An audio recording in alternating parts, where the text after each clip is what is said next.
So recently, I traveled for a week, and a couple of weeks before traveling, I did feel a slight twinge of guilt when I was looking at my practice tracker because I had to gray out that one particular week, meaning I wouldn't be getting in any practice during that time. Now, one week in the grand scheme of things isn't much of a big deal, but the only thing I was concerned of was that these multiple days of no practice can sort of accumulate and impede progress to a certain extent. So, here are three things you can do when you're traveling to make sure that you are staying on track with meeting any goals you have.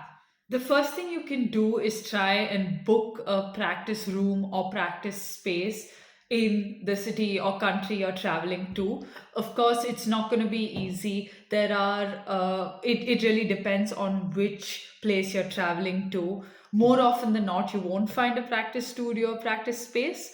Sometimes I've just gotten in touch with piano teachers in the area and asked if I could use their teaching space for a couple of hours or whatever, and I would offer them payment in exchange for the place. The first method is especially useful if you do have a very strict time bound performance goal coming up, especially if it's just, let's say, a month or so after your travel.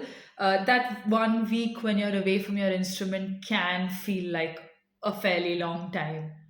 The second thing you could possibly do is go through your score more clearly.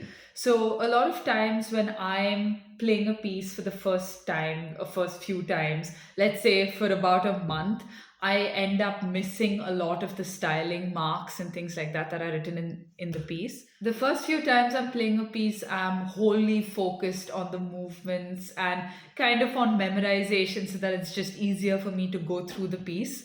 And so, when you have just your sheet music in front of you, it's a great time to just go through everything that's indicated that you might have missed.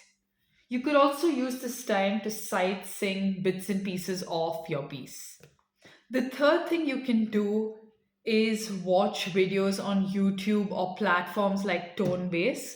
When you watch videos on these platforms, you may not know what the outcome is really going to be. In fact, sometimes not having a goal and just going through random videos one after the other can help you a lot more than actually having a clear, predefined outcome.